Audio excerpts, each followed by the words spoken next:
Olá! Vamos então dar início à nossa última parte, ou à nossa última unidade da disciplina de automação industrial, com o tópico controladores lógicos programáveis. Para iniciar essa unidade, vamos primeiro comparar o que seria um controlador lógico programável, tendo como referência um computador convencional. Esse será o tema de nossa aula. Vamos lá! Para iniciar a explicação sobre um computador, é importante saber que um computador ele é constituído de um hardware e de um software. E que, mais do que tudo isso, um hardware ele só existe porque existe um software para poder controlá-lo e, por sua vez, alguém desenvolve um software porque já pensa ter um hardware para executar, ou traduzir aquilo que o software foi programado para fazer. Então, a existência de um ocorre porque existe o outro e vice-versa. Então, o que seria, em suma, um hardware? Hardware é toda a parte física de um computador ou tudo aquilo que nós podemos tocar. E a parte do software seria aquela parte que nós não podemos tocar. Então, está para a parte virtual de um computador. E como seria, então, o princípio básico de funcionamento de um computador? Ele é dividido em uma memória não volátil, que seria o nosso disco rígido ou um pendrive, que são memórias que não se apagam quando a gente retira da tomada, vamos dizer assim. Então, essa informação não será perdida, então ela vai se manter, mesmo que você desconecte a energia que a alimente. Então, essa informação é mantida, logo é a memória não volátil. Por sua vez, nós temos uma memória de execução volátil, conhecida no computador como a memória RAM, que é aquela memória responsável por processar toda a informação que o usuário deseja. E o usuário, como que ele vai interagir com o computador? Ele interage através de periféricos, que pode ser os teclados, o mouse ou mesmo um monitor, impressora. Então, esses são os periféricos e como o usuário interage com o computador. Então, nesse diagrama que aqui está, todo ele, nós temos que, primeiramente, a nossa memória não volátil, ela vai comunicar de forma bidirecional, como está mostrando essa seta aqui, de forma bidirecional com a memória volátil, e aí o usuário, através dos seus periféricos, ele vai fazer essa interação com a memória não volátil. Uma vez que o usuário quer guardar aquela informação para posterior processamento ou análise, então a memória não volátil envia para a memória volátil envia para a memória não volátil. E ali vai ficar armazenada até quando o usuário ou quando você desejar utilizar no futuro. Prosseguindo agora para a nossa característica do hardware ou a arquitetura do computador. Como é que ele funciona? No slide anterior, eu te mostrei o que seria a interação de um operador, ou de nós, com o computador, que ocorre através dos periféricos. Aqui existe um detalhamento, onde nós temos os periféricos de entrada, que serão aqueles dispositivos onde nós faremos as entradas, como um teclado ou um mouse. E, por sua vez, nós temos aqui os periféricos de saída, que seria, como é o caso de um monitor ou a impressora, que eu também já tinha citado anteriormente. Então, esses são dois periféricos que estão nas extremidades da arquitetura deste computador. Então, em suma, de forma bem resumida, o nosso computador, a parte lógica dele, estaria nessa parte central, que é a parte que envolve tanto as memórias auxiliares, que pode ser, chamando de memórias auxiliares, como aquelas memórias que, se elas não existissem, o computador ainda funcionaria, que é o caso do disco rígido, de um pendrive, por exemplo, que você pode conectar no seu computador, ou outras memórias que vão armazenar o seu programa ou armazenar os seus dados, mas que sem ela o computador ainda assim funcionará. Temos a memória principal, que essa sim é a memória volátil, que você precisa dela para fazer com que o seu software funcione. A unidade central de controle, que é onde todas as operações lógicas são realizadas. e a unidade lógica aritmética, que é o que faz a coisa acontecer. Então, a unidade lógica aritmética efetua o processamento das contas, né, do seu computador. A unidade de controle central é o que gerencia toda a informação, seja as informações que estão vindo do periférico de entrada, as informações que estão transitando aqui entre as memórias e que irão realizar o processamento nas unidades, na unidade lógica aritmética, e as informações que serão exibidas a nós, usuários. Então, todas essas informações estão aqui simplificadas neste diagrama. Vamos agora pensar em termos da arquitetura de software. Então, o software, aqui mostrado nesse slide, é o software, vamos dizer, o sistema operacional, né? Então, o que seria um sistema operacional? É um software que vai gerenciar todos os softwares. Então, um sistema operacional, ele é um programa que foi desenvolvido por usuários e ele vai ser utilizado por estes usuários ou, né, outros usuários. O sistema operacional, então, por sua vez, ele é um sistema geralzão que irá fazer o controle de outras subtarefas, que podem ser, portanto, outros softwares.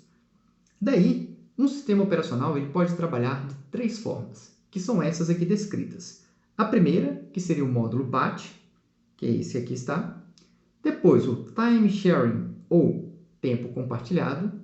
E, por fim, Real Time, ou tempo real, que o detalhamento deles, ou de cada um deles, vem logo a seguir. O que seria, então, um sistema em lote, ou um sistema BAT? É um sistema que vai funcionar por bateladas, é o nome que a gente costuma dizer. Mas ele é caracterizado pelo sequenciamento no processo dos pedidos de um programa. Então, se você tem um programa, né, vamos dizer o nosso sistema operacional, ele tem algumas atividades a serem realizadas. Vou aqui listar 3 atividades, cada uma delas com uma cor distinta. Por exemplo, eu tenho uma atividade que vai ser esse bloquinho vermelho, tem uma outra atividade que vai ser um bloquinho amarelo e tem uma outra atividade que vai ser um bloquinho verde. Então, essas 3 atividades devem ser executadas. Eu posso pensar também como eles sendo cada um deles um programa distinto. Como que vai funcionar por batelada? Eu falo, eu tenho que executar essas 3 tarefas. De que forma? O sistema em batelada ele vai fazer o seguinte. Tá, quem chegou primeiro? Ou quem tem maior prioridade? Vamos pensar por ordem de chegada. Foi chegando cada um dos eventos e ele vai executar. Então, vamos supor que primeiro chegou a amarelinha. Então, ele vem, coloca aqui na fila para poder executar essa tarefa amarelinha. Acabou a tarefa amarela, ou seja, ele precisa da informação que a tarefa amarela acabou para passar para a próxima tarefa. Se isso ocorreu, ok, próxima tarefa. Vamos supor que seja vermelhinha, então ele vem aqui e executa a tarefa em vermelho. Por fim, quando ele tem a informação de que a tarefa vermelha se encerrou, aí sim ele vem e executa a próxima tarefa, que seria a tarefa verde. Acabado isso, acabou a sua rotina. Precisa executar uma próxima tarefa? Vamos dizer que sim. Chegou. Quem chegou agora? Vamos supor que seja a tarefa vermelha. Então, o programa dedica todo o seu tempo para a execução da tarefa vermelha. E assim por diante. Ou seja, em módulo batelada, aquela tarefa que chegou, ele vai executar do início ao fim e quando ele terminar, aí sim ele pode passar, né, vamos dizer, o bastão, né, para o próximo software, o próximo programa executar a sua tarefa. Pois bem, e como seria então isso comparado com outras formas ou outros sistemas? No caso, o sistema compartilhado. No caso então do sistema compartilhado, ainda com nossas 3 tarefas, eu falo, eu preciso executar essas 3 tarefas. O computador ele vai gerenciar o seu tempo e vai falar o seguinte, primeiro eu vou começar então com a minha tarefa vermelha. E ele executa um pedaço da tarefa vermelha. Ele fala, como eu quero, entre aspas, agradar todo mundo, então eu dedico uma parte do meu tempo a outra tarefa. Por exemplo, a tarefa verde, ele vem, executa um pedaço da tarefa verde. Retorna, né, se for o caso de questões de prioridade, ele pode retornar a tarefa vermelha, executar mais um pedaço, passar para a tarefa amarela, executar um outro pedaço da tarefa amarela, que ainda não tinha sido iniciada, passar para a tarefa verde, executar, vamos dizer, o restante da tarefa verde, retorna aqui para a tarefa amarela, por exemplo, e finaliza com a vermelha. Então, quando ele executou toda essa ação aqui, ele cumpriu a execução de cada uma das tarefas. Mas como a gente viu aqui, ele dedicou uma fração de tempo para a execução delas. Ele não executou do início ao fim, mas não que ele começou a executar, parou, começou a executar outra, parou, retornou na primeira. Então, é o sistema operacional que vai gerenciar tudo isso. E isso é o que está descrito aqui. É um sistema onde o usuário poderá trabalhar com vários softwares simultaneamente. E uma fração de tempo será disponibilizado pelo computador para a execução de cada uma dessas tarefas. Pois bem, e o que seria então um sistema em tempo real? O sistema em tempo real ele é similar ao sistema compartilhado, com uma diferença, né? Se existir uma tarefa que ela precisa ser executada num determinado sincronismo ou um determinado período de tempo, não importa o que o software ou o que o sistema esteja fazendo. Se aquela tarefa ela precisa ser executada naquele tempo, o computador, vamos dizer assim, ele vai parar o que ele está fazendo e executar aquela tarefa, porque ela tem prioridade e precisa ser executada naquele tempo pré-determinado. Então, para isso, como nós temos esse nome, né, tempo pré-determinado, então é interessante pré-determinar este tempo. Daí, vamos fazer aqui uma escala temporal e vamos colocar aqui como se fosse igualmente espaçados esses tracinhos aqui. E dizer o seguinte, a tarefa verde tem prioridade, né? Ela tem que ser executada em tempo real. Então, supondo que a tarefa verde ela vai gastar este tempo aqui, ó. Então, ela gastou este tempo e executou. O restante do tempo que está aparecendo aqui, vou colocar em azul, né? Este tempo restante, ele está livre para executar outras tarefas. Então, o computador, como é tempo compartilhado, ele pode falar o seguinte, ok, vou usar esse tempo para fazer a tarefa vermelha. Então, com esse tempo aqui, vamos dizer que ele concluiu a tarefa vermelha. Pois bem, caso ele não tenha concluído, ele vai ter que interromper a tarefa vermelha e retornar à tarefa verde. Por quê? Porque ela é tempo real e o tempo dela é predeterminado. Pode ser que a tarefa verde agora consuma mais tempo. Não importa. O que não pode ocorrer é a tarefa verde. Por exemplo, vamos dizer agora que esse outro tempo aqui ficou ocioso. O computador não fez nada nessa fração de tempo. E daí, sincronismo, outra vez, né, marcou o tempo e disse, para tudo que está fazendo, vamos executar a tarefa verde. Vamos supor agora que a tarefa verde consumiu mais do que o tempo pré-determinado. Se isso ocorre, aí dizemos que o sistema saiu do tempo real. Por quê? Porque ele ultrapassou aquele tempo pré-definido. Então, essa situação aqui, ela não deveria ocorrer, né? Ela não poderia ocorrer porque o sistema saiu de sincronismo, saiu do tempo real. Mas, se nós definimos que o nosso sistema vai funcionar em tempo real, é porque, de antemão, a gente conhece qual é o tempo necessário para executar essa tarefa. Ou seja, o tempo máximo que ela pode perdurar, ele tem que ser conhecido. Porque aí, dentro dessa janela de tempo, a gente fala, eu estou garantindo que a tarefa ou o software irá executar sem comprometer o seu tempo real. E assim, definimos as 3 formas de operação de um sistema operacional. E isso será muito útil ao definir a forma de trabalho de um controlador lógico programável. Pois bem, então o que seria um controlador lógico programável? Ele é uma máquina dedicada à automação de processos, com as mesmas características de um computador. Então, o nosso CLP, aqui denominado, daqui em diante, vamos utilizar muito esse nome, CLP.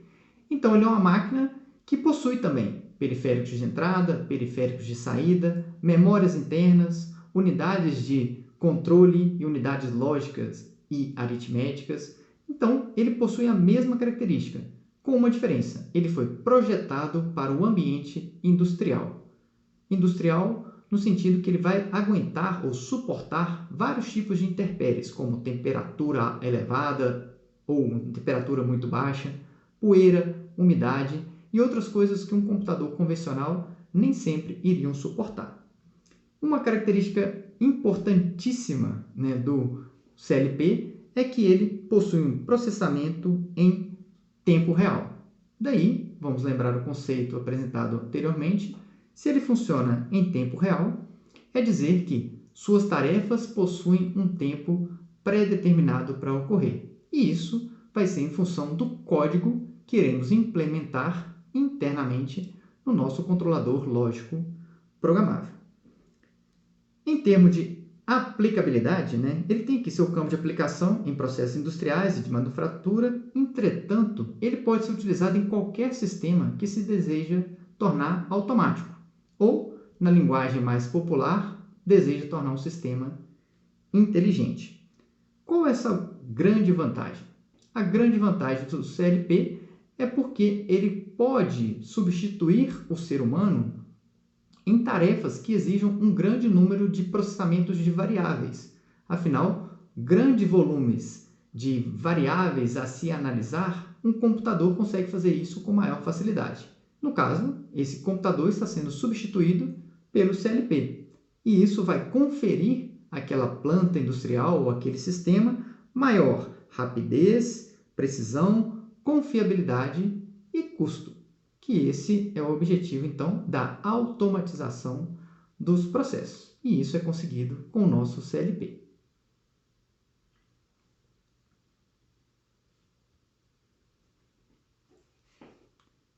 E qual seria, então, o funcionamento básico do CLP?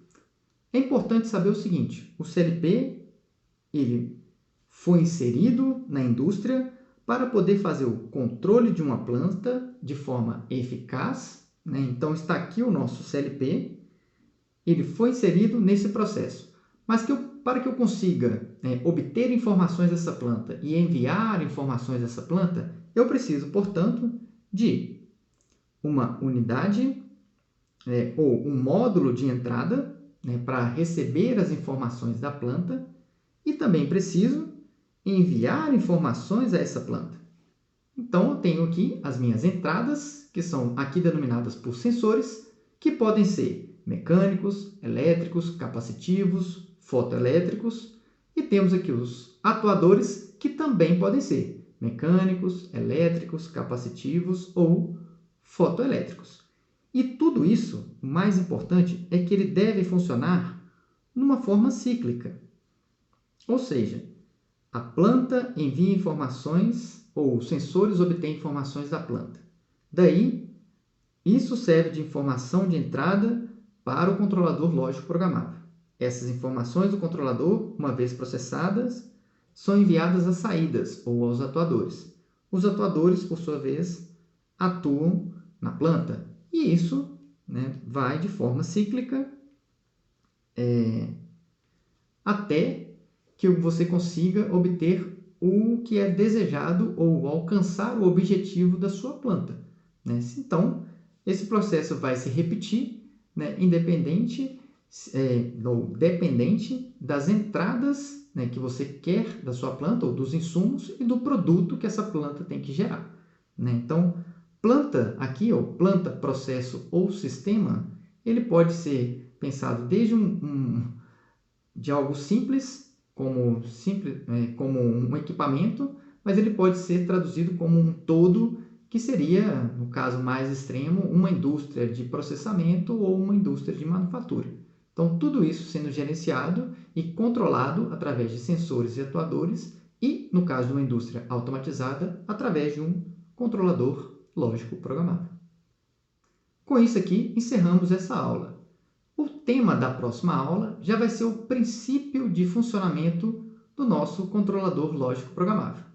Aguardo você e até lá!